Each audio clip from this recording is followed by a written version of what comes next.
ચાલો તો આપણે ચેપ્ટર 1ના ગુજકેટના પીવાયક્યુ આપણે જોતા હતા. તો ગુજકેટ 2021માં પૂછાયેલો પ્રશ્ન છે. ચાલો આપણે સોલ્વ કરીએ. શું કહે છે? બે મોટી પાતળી ધાતુની પ્લેટો એકબીજાની નજીક અને સમાંતર ગોઠવેલી છે. એટલે આપણા માટે થઈ ગઈ આપણે એક પ્લેટ અને આ થઈ ગઈ આપણા માટે બીજી પ્લેટ. બે સમાંતર અને સમાન પાતળી પ્લેટો એકબીજાની નજીક નજીક ગોઠવેલી છે. અંદરની બાજુ પર સમાન ચિહ્નો ધરાવતી અને સમથિંગ એટલા કુલમ પર મીટર સ્ક્વેર એટલે આપણે પૃષ્ઠઘનતા આપેલી છે. મૂલ્યની વિદ્યુતભારની પૃષ્ઠઘનતા છે. બે પર ધારો કે આપણે પ્લસ સિગ્મા છે, આના પર પ્લસ સિગ્મા છે. સમાન ચિહ્નો ધરાવતી એટલે આપણે લઈ લીધી સિગ્મા બરાબર કેટલા લઈ લઈએ આપણે 17.7 ગુણ્યા 10⁻22 કુલમ પર મીટર સ્ક્વેર છે. ઓકે, પૃષ્ઠઘનતા છે. તો બીજી પ્લેટની બહારના ભાગમાં વિદ્યુત ક્ષેત્ર શોધો. તો ધારો કે આ એક પ્લેટ કહીએ, બીજી પ્લેટ, તો બીજી પ્લેટના બહારના ભાગમાં આ બિંદુ આગળ આપણે શું કરવાનું છે? વિદ્યુત ક્ષેત્ર શોધવાનું છે. આપણને ખબર છે કોઈ પણ પ્લેટ દ્વારા ઉદ્ભવતું વિદ્યુત ક્ષેત્ર કેટલું થશે? E બરાબર σ/2ε0 થશે. બરાબર. ચાલો, આમાં અંતર પર કોઈ વસ્તુ આધાર રાખતી નથી. પરિણામે આ બિંદુ P કહો તો બિંદુ P આગળ ઉદ્ભવતું કુલ વિદ્યુત ક્ષેત્ર તો કે પ્લેટ 1 દ્વારા ઉદ્ભવતું વિદ્યુત ક્ષેત્ર કેટલું લખાશે? સિગ્મા પ્લસ સિગ્મા ને σ/2ε0 પ્લસ આ પ્લેટ વડે ઉદ્ભવ બીજી પ્લેટ વડે ઉદ્ભવતું અહીંયા પર વિદ્યુત ક્ષેત્ર એ પણ કેટલું થશે? σ/2ε0. ઓકે, સો ફાઇનલી બે વાર છે તો 2 ટાઈમ σ/2ε0 એટલે કેટલો આન્સર આવી જાય? σ/ε0.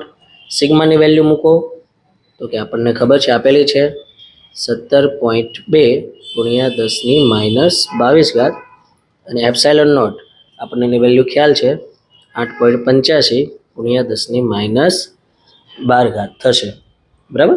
છેદ ઉદાડતા આ કેટલી થાય? 10⁻12 આ 10⁻22 એટલે 10ની ઉપર કેટલી ઘાત વચ્ચે? -10 બચે. ચાલો ચેક કરો પહેલા.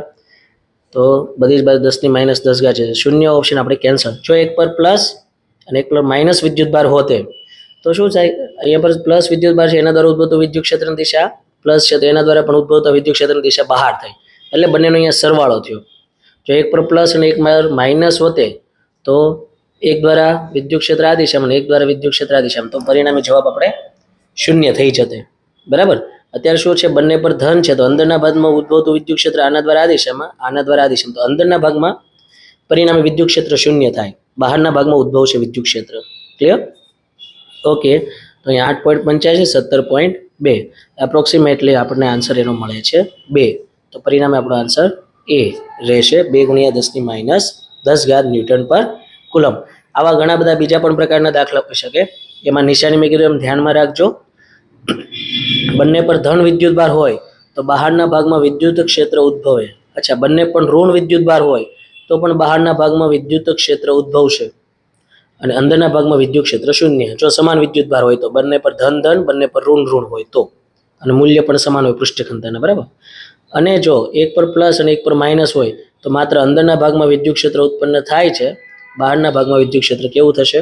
શૂન્ય થશે. આ વસ્તુ એક યાદ રાખવાની છે સાથે સાથે. ઓકે, ચાલો મિત્રો, ત્યાર પછી આપણે આગળ જોઈએ. 2021ના બધા પ્રશ્ન પૂરા થઈ ગયા. હવે 2020ના આપણે પ્રશ્નો જોવાના છે. સેમ ટુ સેમ 3 પ્રશ્નો પૂછાયેલા છે 2020માં પણ. એટલે આપણે ખાસ ધ્યાન રાખવાનું છે કે પહેલા ચેપ્ટરમાંથી આપણે 3 MCQ ગુજકેટમાં પૂછાય છે. ચાલો, શું કહે છે? સમઘનના કોઈ ખૂણા પર Q જેટલો વિદ્યુતભાર આપેલ છે તો તેની કોઈ એક સપાટીમાંથી પસાર થતું વિદ્યુત ફ્લક્સ કેટલું હશે? સમઘનના કોઈ ખૂણા પર કીધો છે વિદ્યુતભાર, તો આપણને ખબર છે ફ્લક્સનું સૂત્ર શું થશે? σ/Q/ε0 સૂત્ર થશે. હવે કોઈ એક ખૂણા પર વિદ્યુતભાર મૂકેલો છે તો એ ખૂણા પરનો વિદ્યુતભાર જુદા જુદા પ્રકારના 8 ઘન સાથે સંકળાયેલો હોય છે. એટલે આપણે માટે અહીંયા પર σ/Q કેટલા થશે? σ/Q બરાબર તો કે Q/8 થશે. કેમ કે કોઈ એક ઘનના ભાગમાં કેટલો આવશે? 8મા ભાગનો આવશે. બરાબર. એટલે કેટલા લખાશે? Q/8. ચાલો, ત્યાર પછી હવે શું કહે છે? તો ઘન સાથે સંકળાયેલું ફ્લક્સ કીધું ને, ફાઈ ઓફ ઘન સાથે સંકળાયેલું ફ્લક્સ તો કેટલું લેતે? Q/8 લખતે. બરાબર છે. Into epsilon naught. ચાલો, પણ હવે શું કહે છે, હજી પણ એમાં એક ટ્વિસ્ટ છે કે તેની કોઈ પણ એક સપાટી પરથી પસાર થતું ફ્લક્સ શોધો. કોઈ પણ એક સપાટી પરથી કહે છે, એટલે હજી પણ આ જે વિદ્યુત ભાર જે છે એના હજી પણ ભાગલા પડશે. બરાબર છે? તો એના ભાગલા કઈ રીતે પાડી શકાય? તો કે વિદ્યુત ભાર જે છે એ શું છે, કોઈ એક ખૂણા પર છે, કોઈ એક ખૂણા પર છે ધારી લો, એટલે એને કઈ સપાટી મળશે? 1, 2 અને આ ઉપરની સપાટી છે 3 સપાટી સાથે એ સપાટીની અંદરના ભાગમાં સંકળાયેલો છે. તો પરિણામે એની સાથે કેટલી સપાટી કવર થઈ? 3. તો પ્રત્યેક સાથે સંકળાયેલું ફ્લક્સ જે આ જે મળે છે એનું કેટલું થઈ જશે? ડિવાઇડેડ બાય 3 કરવું પડશે આપણે. 3 સપાટી છે ને, તો અહીં પર શું થાય છે? 3 સપાટી સાથે ફ્લક્સ જે છે સમાંતર થશે એટલે શૂન્ય થાય. એટલે માત્ર આ ફ્લક્સ જે મળે છે 3 સપાટીનું છે. તો 3 સપાટી સાથે મળેલું ફ્લક્સ Q/8 એપ્સિલોનનો, તો એક સપાટી સાથે કેટલું, એટલે કેટલું લખે? Q/3. તો આને ડિવાઇડેડ, આને છેદમાં 3 કરીએ એટલે કેટલું થઈ જશે? Q/8 તેરીને 24 epsilon not. તો પરિણામી ફ્લક્સ કોઈ એક સપાટી સાથે આપણને કેટલું મળશે? Q/24 epsilon naught. પરિણામે આપણો આન્સર સી રહેશે. ચાલો આપણે આગળ વધીએ. ત્યાર પછી બીજો ગુજકેટ 2020માં પૂછાયેલો ક્વેશ્ચન શું કહે છે આપણને જોઈએ. 10⁻8 કુલમ અને -10⁻8 કુલમ મૂલ્યના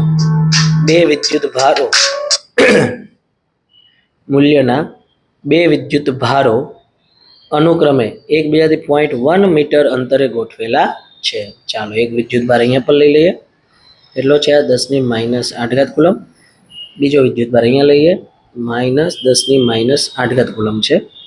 બે વચ્ચેનું અંતર 0.1 મીટર છે, 0.1 મીટર છે.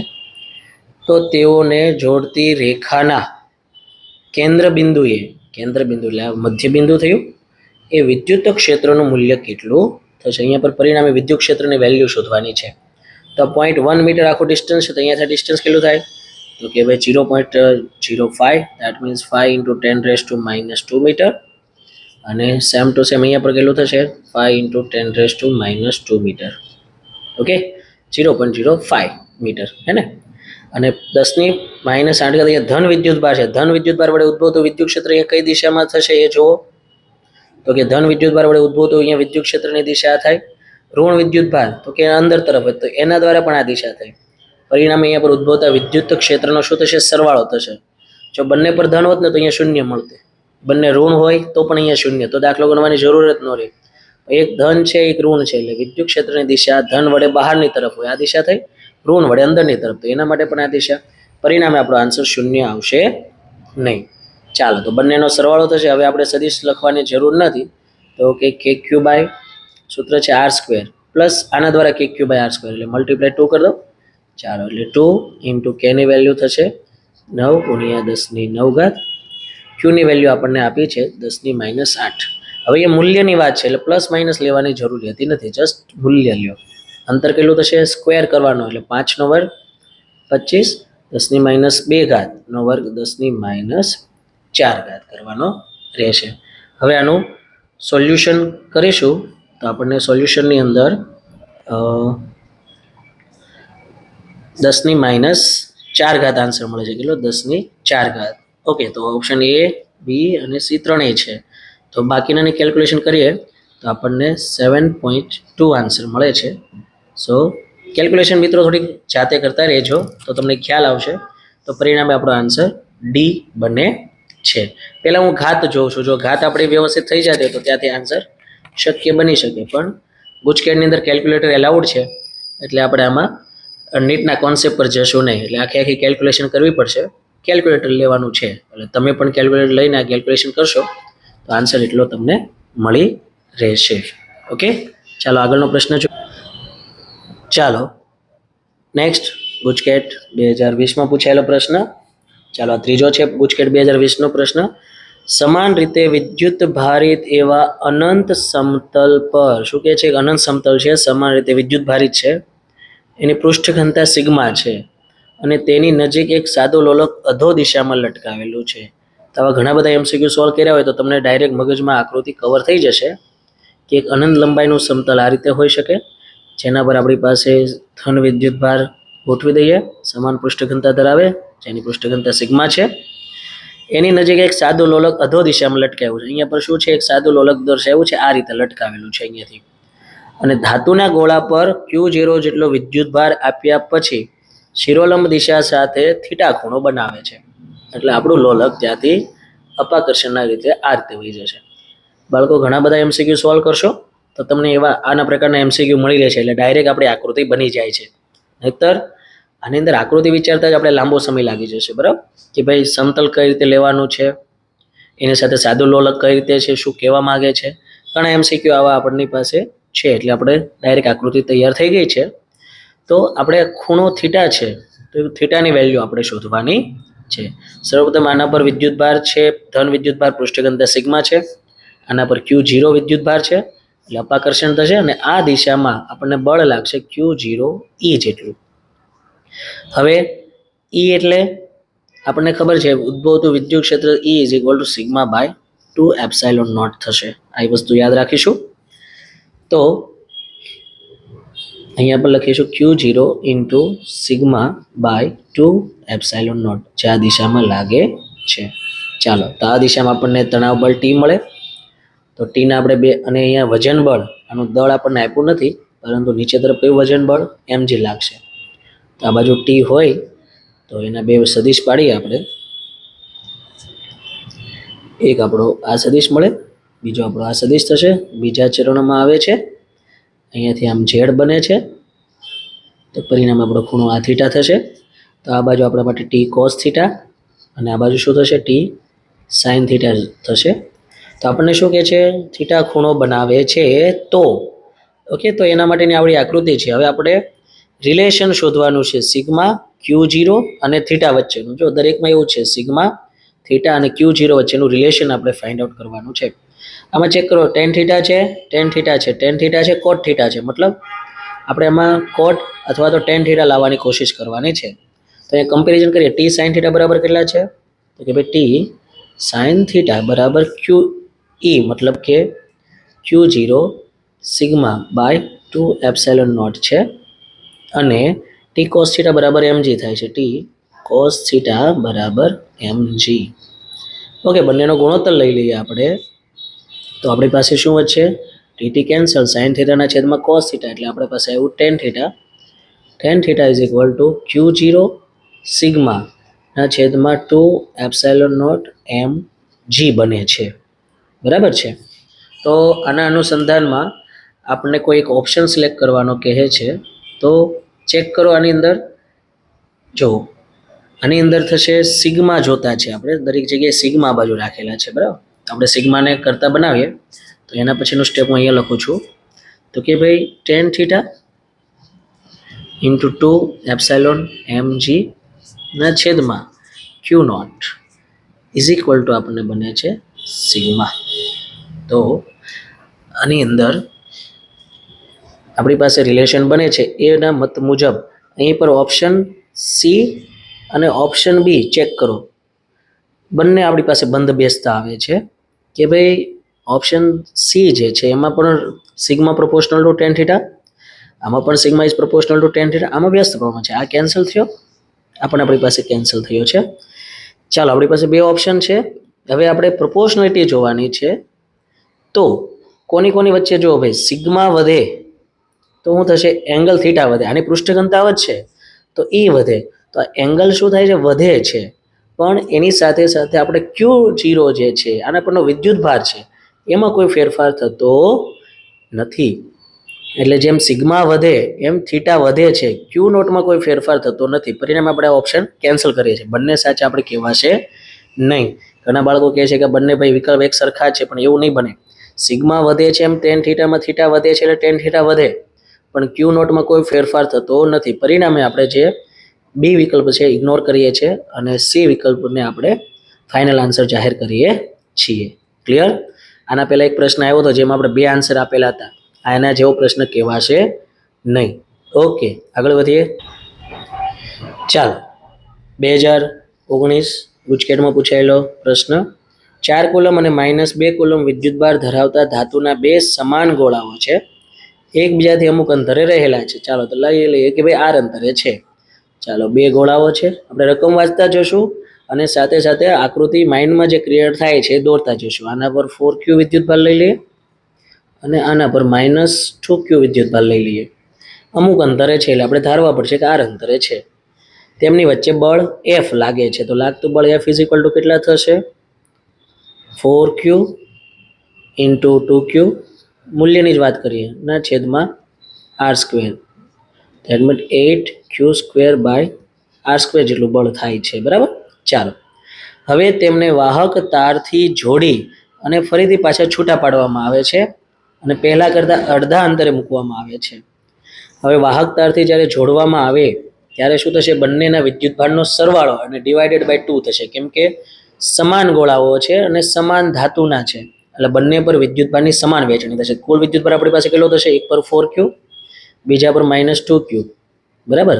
બંનેનો સરવાળો ડિવાઇડેડ બાય 2, એટલો બંને પર વિદ્યુતભાર રહેશે. કેટલો થાય? 2q/2. ધેટ મીન્સ બંને પર qq જેટલો વિદ્યુતભાર રહેશે. તો ફરીથી નવી આકૃતિ આપણી એવી થઈ કે આના પર q વિદ્યુતભાર, આના પર q વિદ્યુતભાર થયો. પહેલા આકર્ષણ બળ લાગતું હતું, હવે અપાકર્ષણ બળ લાગે છે. સારું છે કે એમાં નિશાની નથી, નહીતર આપણે ચેન્જ કરવી પડતી. બરાબર. પ્લસ માઇનસ ગોઠવવા પડતે અને અંતર થઈ ગયું આપણી પાસે r/2. તો નવું બળ આપણી પાસે બને છે F' = kq²/r²/4 ઉપર આવી જશે. ચાલો તો અચ્છા, આની અંદર કે બાકી રહી ગયા હતા, તો હું કે ઇનપુટ કરું છું. તો આની અંદરથી હું F ને કરતા બનાવવાની કોશિશ કરું, સોરી, કે q²/r² ને કરતા બનાવવાની કોશિશ કરું, તો F = 8 ને લાવું છું નીચે, કે q²/r². એ વેલ્યુ હું અહીંયા પર મૂકું તો એક તો 4 છે મારી પાસે, ઇન્ટુ કેટલા થાય? કે q² / r² એટલે કેટલા લખી શકાશે? F/8 લખી શકાશે. સો ફાઇનલ મારો આન્સર F/2 મળે છે. તો મારો આન્સર અહીંયા પર રહેશે એ. ક્લિયર? ચાલો, શું છે હજી જો એ લોકોએ ડીપમાં માહિતી આપી હોત કે ભાઈ પ્લસ માઇનસ મૂક્યા હોત, -F/2 અને +F/2 વેક્ટર ફોર્મ સાથે જોઈએ તો એકમાં અપાકર્ષણ બળ અને એકમાં આકર્ષણ બળ લાગે છે, તો પરિણામે મારો આન્સર જો -F/2 હોતે તો +F/2 અને -F/2 માં હું -F/2 સિલેક્ટ કરતા.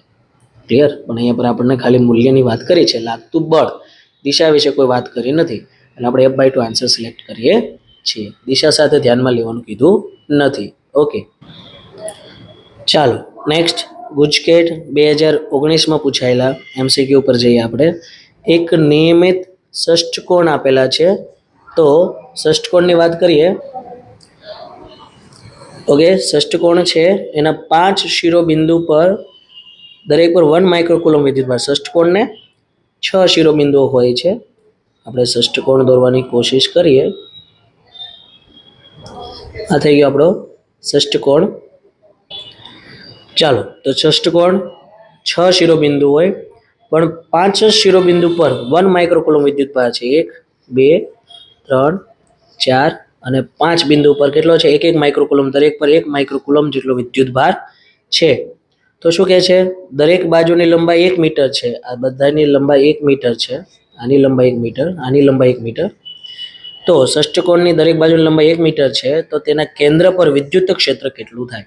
અચ્છા, એના કેન્દ્ર પર શોધવાનું છે. એટલું યાદ રાખો, ષષ્ઠકોણ છે તો આ લેન્થ પણ આપણા માટે કેટલી થાય? 1 મીટર જ થશે. તો અહીં પર જો આપણને ખ્યાલ છે કે સમમિત આકૃતિ હોય, ત્રિકોણ છે, ચોરસ છે, પંચકોણ, ષષ્ઠકોણ, સપ્તકોણ, તો એના દરેક શિરોબિંદુ પર સમાન વિદ્યુતભાર હોય તો તેના કેન્દ્ર આગળ ઉદ્ભવતું વિદ્યુત ક્ષેત્ર કેટલું થાય? 0 થાય. તો અહીંયા કહેવાની રીત એવી છે કે ધારો કે દરેક પર સમાન વિદ્યુતભાર હોત તો એના દ્વારા ઉદ્ભવતું વિદ્યુત ક્ષેત્ર કેન્દ્ર આગળ કેટલું થાય? 0 થતે. પણ અહીંયા પર એક આપણી પાસે વિદ્યુત ભાર નથી, તો પરિણામે ઉદ્ભવતું વિદ્યુત ક્ષેત્ર કેટલું થશે? આ દિશામાં થશે અને એના પર હોતે તો 0 થાય.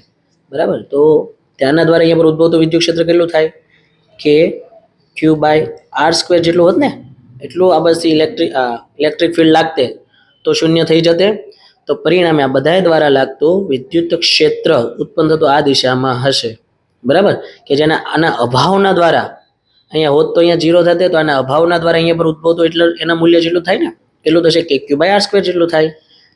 ઓકે, એની ડાયરેક્શન આવડી હશે. કેની વેલ્યુ 9 ગુણ્યા 10 ની 9 ઘાત, ક્યુની વેલ્યુ 1 માઇક્રોકુલમ, માઇક્રો એટલે 10 ની -6 ઘાત ના છેદમાં r સ્ક્વેર એટલે 1, 1 નો વર્ગ 1. કેટલો થઈ જાય ફાઇનલ આન્સર? 9 ગુણ્યા 10 ની 3 ઘાત થશે. પરંતુ 10 ની ઓકે 9 ઘાત ઓકે ચેક કરો અહીંયા પર બધામાં છે ને કેની વેલ્યુ એમ નંબર રાખી છે કે એને આપણે મલ્ટીપ્લાય કરવાના નથી. આપણે શું કર્યું કેની કિંમત મૂકી દીધી બરાબર. પહેલેથી આપણે ઓપ્શન ચેક કરવા જોઈતા હતા. કાંઈ વાંધો નહીં, આને આપણે મૂકી દઈએ તેના બરાબર કે લખી શકાય. એટલે 10 ની -6 ઘાત કે છેદમાં તો એક જ છે ને, એટલે જસ્ટ 10 ની -6 ઘાત કે એટલે આન્સર આપણો ડી આવશે. ઓકે ચાલો, કેની વેલ્યુ એ મૂકવાની નથી. અહીંયા કોઈ કે એટલે કોઈ એકમ નથી, કે એટલે આપણે 9 ગુણ્યા 10 ની 9 ઘાત જે વેલ્યુ છે એ રાખવાની હતી. ક્લિયર? ચેક કરતા રહેવું. ઘણી વખત શું થાય, 9 ગુણ્યા 10 ની 3 ઘાત આમાં આન્સર હોત અને ઇન્ટુ કે કર્યા હોત તો આપણે એ આન્સર પણ આપણે સાચો લખી દેતે. અહીંયા નથી એટલે આપણે બચી ગયા છીએ. આગળ વધીએ. ચાલો, 2019માં પૂછાયેલો પીવાયક્યુ, એક વિદ્યુત ડાયપોલને કોઈ અનિયમિત વિદ્યુત ક્ષેત્રમાં મૂકેલો હોય તો. મિત્રો અહીં પર આપણે 15 જેટલા ક્વેશ્ચન સોલ્વ કર્યા અત્યાર સુધીના પીવાયક્યુ. પરંતુ પહેલો એમસીક્યુ આવડો એવો છે જે થિયરિટિકલ છે. અત્યાર સુધીના બધા જ એમસીક્યુ કેલ્ક્યુલેશન બેઝ પર હતા. તો એ પ્રમાણે આપણે ધ્યાન રાખવું. કેલ્ક્યુલેશનવાળા એમસીક્યુ છે, વધારે ભાર આપવું આપણે. ચાલો, શું કહે છે? અનિયમિત વિદ્યુત ક્ષેત્રમાં મૂકેલો. અચ્છા, આપણી પાસે બે વસ્તુ છે કે વિદ્યુત ડાયપોલને નિયમિત, ઘણા બધા આપણે એમસીક્યુ કવર કરવાના છે, એટલા માટે ટોપિક પર જઈએ આપણે. નિયમિત વિદ્યુત ક્ષેત્રમાં ગોઠવીએ. વિદ્યુત ક્ષેત્રમાં મૂકતા, જો મેં કીધું એમ આપણે આખો ટોપિક કવર કરવાનો છે, માત્ર એમસીક્યુ નહીં. એટલે આપણે નિયમિત વિદ્યુત ક્ષેત્રમાં ગોઠવીએ ત્યારે શું થશે કે એના પર લાગતું પરિણામી બળ નેટ પરિણામી બળ કેટલું થાય? 0 થાય. અને ટોર્ક છે ને 0 થશે નહીં. ક્યાં સુધી? કે જ્યાં સુધી થીટા ઇઝ ઇક્વલ ટુ 0 ન થાય ત્યાં સુધી ટોર્ક 0 થશે નહીં. અને થોડા સમય પછી ટોર્ક ઇઝ ઇક્વલ ટુ 0 હોઈ શકે. એટલે જો એમ હોય કે ટોર્ક 0 જ હોય તો એ આન્સર ખોટો. ટોર્ક 0 થઈ શકે તો એ આપણે આન્સર લખીશું. બરાબર. અને અનિયમિત વિદ્યુત ક્ષેત્રમાં ગોઠવવામાં આવે તો આપણને ખબર છે કે એના પર શું થશે? સતત વિદ્યુત ડાયપોલ છે એના પર સતત બળ લાગશે. કઈ દિશામાં સતત બળ લાગશે? આમાં પરિણામી બળ 0 હતું, આમાં સતત બળ લાગશે ઓછા વિદ્યુત ક્ષેત્રથી વધુ વિદ્યુત ક્ષેત્ર તરફ. શું લાગે છે? વધુ વિદ્યુત ક્ષેત્ર તરફ સતત બળ લાગે છે. એટલે પરિણામે આ દિશામાં ગતિ કરશે. એટલે પરિણામી બળ લાગે છે એફ નેટ 0 નહીં હોઈ શકે, ડઝ નોટ ઇક્વલ ટુ 0. અને ટોર્ક તો કે પ્રારંભમાં ટોર્ક લાગશે, પરંતુ જ્યારે આને સમાંતર થઈ જશે ત્યારે ટોર્ક લાગતું બંધ થઈ જાય. એટલે ટોર્ક 0 જ હોય તો આન્સર ખોટો. ટોર્ક 0 હોઈ શકે તો આપણે આન્સર સાચો આપીશું. બંનેમાં ટોર્ક વિશે સેમ ટુ સેમ છે. આમાં પરિણામી બળ 0 થાય છે અને આમાં પરિણામી બળ 0 થતું નથી. આ બે વસ્તુ ધ્યાન રાખવાની છે. ચાલો, તો આપણે ઓપ્શન જોઈએ. તે ડાયપોલ પર લાગતું પરિણામી વિદ્યુત બળ 0 હોઈ શકે ના. આમાં 0 જ હોય. 0 હોઈ શકે ને, આમાં 0 જ હોય અને આમાં 0 ના હોય. કોઈ દિવસ 0 થઈ શકે નહીં. એટલે પહેલો ઓપ્શન ખોટો. તે વિદ્યુત ડાયપોલ પર લાગતું પરિણામી બળ 0 જ હોય તો એ પણ ખોટો. બંનેમાં ફેર છે. 0 હોઈ શકે અને 0 જ હોય, બંનેમાં ફેર છે. જો ફોર એક્ઝામ્પલ આમાં પરિણામી બળ 0 જ હોય, આ વિકલ્પ સાચો. 0 હોઈ શકે એ પણ નથી લેવાનું. બરાબર. અને આમાં 0 હોતો જ નથી. એટલે બંને જો આમાં શું છે, ટોર્કમાં 0 જ હોય તો આન્સર ખોટો. 0 હોઈ શકે હા તો આન્સર સાચો, કેમ કે 0 હોય અને ન પણ હોય, બંને ઓપ્શન છે. એટલે નેક્સ્ટ, તે ડાયપોલ પર લાગતું ટોર્ક 0 હોઈ શકે. કોણમાં? આ કેસની અંદર અનિયમિતમાં. હા, તો એની અંદર 0 હોઈ શકે એ ઓપ્શન સાચો છે, કેમ કે ઘણી વખત 0 હોય, ઘણી વખત 0 ના પણ હોય. એટલે 0 હોઈ શકે એ વિકલ્પ આપણે વિચારી શકાય. અને ટોર્ક 0 જ હોય એ વિકલ્પ આપણો ખોટો પડે છે. શબ્દોની રમત છે એટલે આપણે એમાં થોડુંક ધ્યાન રાખીશું અને આનો આન્સર આપણે સી સિલેક્ટ કરીશું. ચાલો, નેક્સ્ટ ક્વેશ્ચન ગુજકેટ 2018માંથી લઈએ. એક સમાન મૂલ્યના 3 વિદ્યુત ભારો. કેટલા? 3 વિદ્યુત ભારો સમાન મૂલ્યના છે, ચોરસના 3 શિરોબિંદુ પર મૂકેલા છે. અચ્છા બાળકો, ચોરસને કેટલા શિરોબિંદુ હોય? 4. એમાંથી શું કહે છે?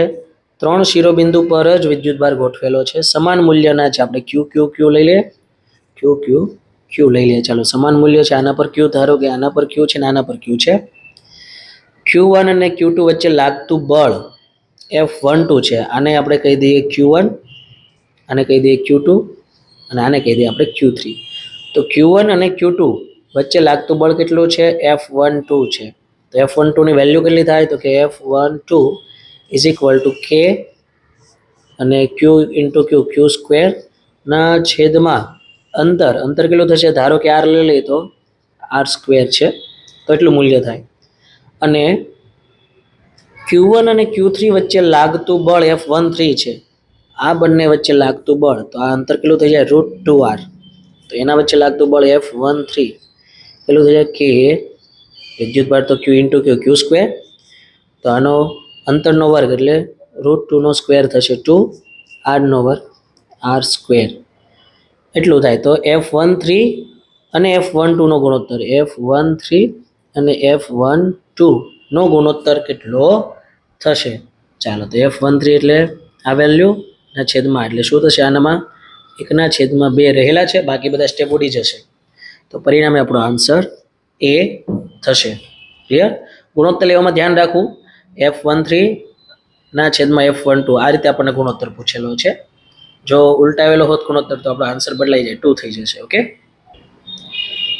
ચાલો. ગુજકેટ 2018માં પૂછાયેલો, 2018માં બીજો MCQ કે જે ચેપ્ટર 1 માંથી પૂછાયેલો છે. શું કહે છે? કોઈ એક બંધ પૃષ્ઠ વડે ઘેરાતો વિદ્યુતભાર 10 માઇક્રોકુલમ છે. કોઈ બંધ પૃષ્ઠ છે, એના દ્વારા ઘેરાતો વિદ્યુતભાર 10 માઇક્રોકુલમ છે, ત્યારે તેની સાથે સંકળાયેલ ફ્લક્સ phi છે. Okay, phi is equal to કેટલા કહે છે? Summation of Q by epsilon naught. Summation of Q એટલે કેટલા? 10 માઇક્રોકુલમ ના છેદમાં એપ્સાઇલોન નોટ. આ phi થઈ ગયા.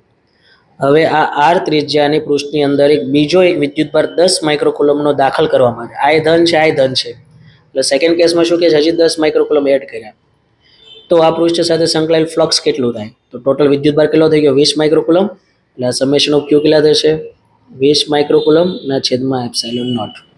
તો અહીંયા 10 માઇક્રોકુલમ ના છેદમાં એપ્સાઇલોન નોટ એટલે 5, અને 5 ડેશ કહે તો 5 ડેશ બરાબર કેટલા થશે? 10 છે ને, અહીંયા 20 છે, એટલે શું લખાય? 2 ટાઈમ 5, એટલે આપણું ફ્લક્સ બમણું થઈ જશે. એટલે આપણો આન્સર C આવશે. ચાલો આગળ વધીએ. ઓકે, 2018માં પૂછાયેલો ત્રીજો ક્વેશ્ચન. શૂન્યાવકાશમાં એકબીજાથી અમુક અંતરે રહેલા બે વિદ્યુત ભારો વચ્ચે લાગતું બળ 16 ન્યૂટન છે. કેટલું છે બળ આપ્યું છે આપણને? 16 ન્યૂટન.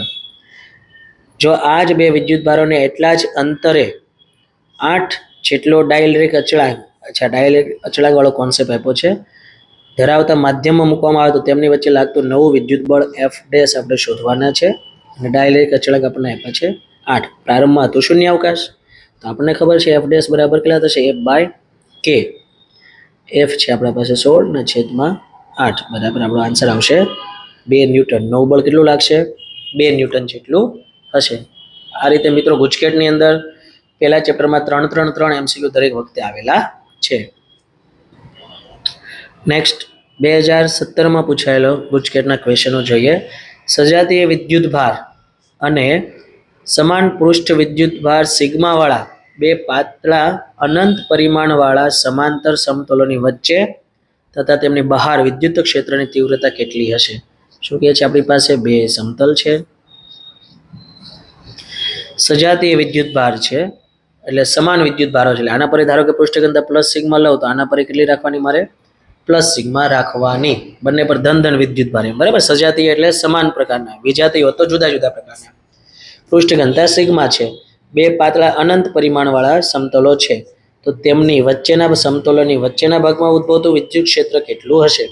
તો કે પ્લસ વિદ્યુત ભાર વડે ઉદ્ભવતું વિદ્યુત ક્ષેત્ર આ દિશામાં હોય, E1 પહેલું સમતલ છે, અને બીજા સમતલ વડે ઉદ્ભવતું વિદ્યુત ક્ષેત્ર બહારની તરફ આ રીતે E2 છે. બંને દ્વારા ઉદ્ભવતા વિદ્યુત ક્ષેત્રનું મૂલ્ય સમાન, પરસ્પર વિરુદ્ધ દિશામાં, એટલે અંદરના ભાગમાં કેટલું આવશે? 0. કયા કયા વિકલ્પ છે આપણી પાસે? B અને C. આ બે વિકલ્પ આપણી પાસે રહે છે. અંદરના ભાગમાં તથા બહારના ભાગમાં વિદ્યુત ક્ષેત્ર, અહીંયા બહારના ભાગમાં શોધવું હોય તો આના દ્વારા જે છે આ દિશામાં હશે, બહારની તરફ. આના દ્વારા પણ ઉદ્ભવતું વિદ્યુત ક્ષેત્ર બહારની તરફ થશે. તો પહેલામાં 0 અને બીજામાં આપણી પાસે 0 થતું નથી, તો એવો કોઈ વિકલ્પ હોય તો આપણી પાસે આન્સર B છે. તો આન્સર B સિલેક્ટ. ઓકે, હવે જો વેલ્યુ કેટલી, તો આપણે હમણાં જોયેલા છે MCQ માં. આના દ્વારા સિગ્મા બાય 2 એપ્સાઇલોન નોટ, દિશા એક જ છે એટલે plus sigma by 2 epsilon naught, પરિણામે sigma by epsilon naught. Calculation કરવાની જરૂર ન હતી, છતાં પણ આપણો આન્સર આવી ગયો હતો. છતાં એ જોઈએ આ કઈ રીતે આવે, તો એની કેલ્ક્યુલેશન આ રીતની રહેશે. નેક્સ્ટ 2017માં પૂછાયેલો પીવાયક્યુ જોઈએ. આકૃતિમાં દર્શાવેલા વિદ્યુત ભારના વિતરણમાં બંધ પૃષ્ઠ પી અને બંધ પૃષ્ઠ ક્યુ આપ્યા છે. આ પી છે, આ બંધ પૃષ્ઠ આપણી પાસે ક્યુ છે. તો તેમની સાથે સંકળાયેલ વિદ્યુત ફ્લક્સના મૂલ્યો શોધવાના છે. અચ્છા, પેલા આની પાસે સંકળાયેલ વિદ્યુત ફ્લક્સ માટે સમેશન ઓફ ક્યુ કેટલા થશે? આમાં પ્લસ ક્યુ માઇનસ ક્યુ બેની અસર નાબૂદ કરી, વધ્યો વિદ્યુત ભાર માઇનસ ક્યુ. તો phi is equal to summation of q એટલે માઇનસ ક્યુના છેદમાં એપ્સાઇલોન નોટ આવ્યું છે પી માટે. ઓકે, અને ક્યુ માટે જોઈએ માઇનસ ક્યુ પ્લસ ક્યુ બેની અસરમાં નાબૂદ કરી, પ્લસ ક્યુ વિદ્યુત ભાર વધ્યો. તો એની સાથે સંકળાયેલું ફ્લક્સ શું આવશે? Phi q is equal to summation of q એટલે ક્યુના છેદમાં એપ્સાઇલોન નોટ. તો એકમાં minus q by epsilon naught, એકમાં plus q by epsilon naught. પરિણામે આપણો આન્સર સી બને છે. ચાલો તો, અને નેક્સ્ટ શૂન્ય તો નથી એટલે આપણો આન્સર ફાઇનલી સી થશે.